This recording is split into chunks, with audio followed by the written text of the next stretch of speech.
Ration বন্টন দুর্নীতি মামলায় প্রতিদিনই নতুন নতুন তথ্য হাতে আসছে ইডি আধিকারিকদের।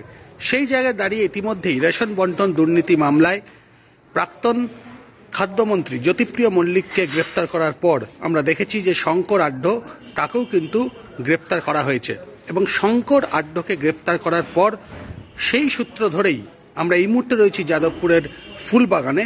সেখানে কেন্দ্রীয় তদন্তকারী সংস্থা ইডি আধিকারিকরা তারা এই মুহূর্তে তল্লাশি অভিযান চালাচ্ছেন।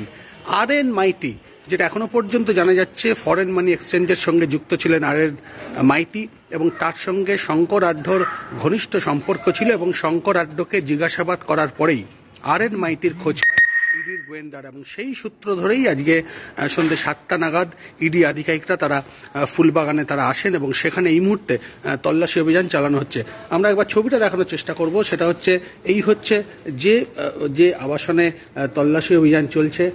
আর.এন. মাইতি আপনারা দেখতে পাচ্ছেন যে লেটার বক্স সেখানে 54/5 ফুলবাগান রোড, কলকাতা 86 এর যে ফার্স্ট ফ্লোর সেখানেই আর.এন. মাইতি থাকতেন এবং সেই বাড়িতেই এই মুহূর্তে তল্লাশি অভিযান চালানো হচ্ছে।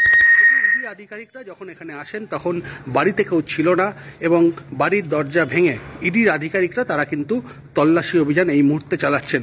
প্রায় 3 ঘন্টা হতে চলল তল্লাশি অভিযান, কিন্তু এখনো পর্যন্ত আমরা ইডি সূত্রে যেটা জানতে পারছি, যেহেতু এই বাড়িতে দীর্ঘদিন ধরে আর.এন. মাইতি তিনি আসছেন না, মাঝে মাঝে আসতেন, এমনটাই ইডির তদন্তকারীরা জানাচ্ছেন বা স্থানীয় প্রত্যক্ষদর্শীরা তারা জানাচ্ছেন। কিন্তু এরপরেই ইডি আধিকারিকরা তারা দরজা ভেঙে ভেতরে ঢোকেন এবং এই মুহূর্তে তল্লাশি অভিযান চালানো হচ্ছে।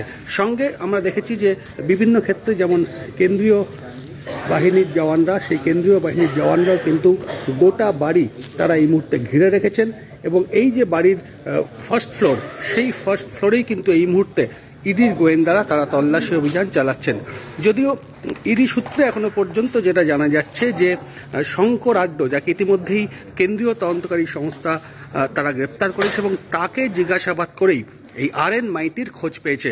আর.এন. মাইতি ফরেন মানি এক্সচেঞ্জের সঙ্গে যুক্ত ছিলেন এবং তার সঙ্গেই ব্যবসায়িক সম্পর্ক গড়ে ওঠে শঙ্কর আড্ডর, এমনটাই জানা যাচ্ছে।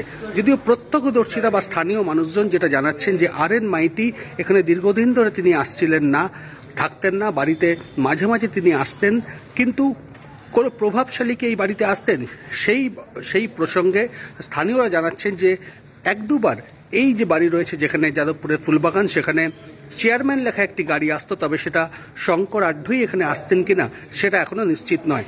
যদিও কেন্দ্রীয় তদন্তকারী সংস্থা ইডি আধিকারিকরা এই মুহূর্তে তল্লাশি অভিযান চালাচ্ছে ফুলবাগান, যাদবপুরের ফুলবাগানের এই যে বাড়ি রয়েছে সেই বাড়িতে তারা একেবারে কেন্দ্রীয় নিরাপত্তা রক্ষীদের সঙ্গে নিয়ে এসে তল্লাশি অভিযান চালাচ্ছে এবং এখনো পর্যন্ত আমরা ইডি সূত্রে যেটা জানতে পাচ্ছি যে এই বাড়ি থেকে, যেখানে তল্লাশি অভিযান এই মুহূর্তে চলছে, সেখান থেকে বেশ কিছু গুরুত্বপূর্ণ নথি ইডি আধিকারিকরা তারা বাজেয়াপ্ত করেছেন। যদিও এখনো পর্যন্ত তল্লাশি অভিযান চলছে, তবে ঠিক কী কারণে আর.এন. মাইতির সঙ্গে ঘনিষ্ঠতা বা ব্যবসায়িক যোগাযোগ গড়ে উঠেছিল সেটা এখনো স্পষ্ট নয়।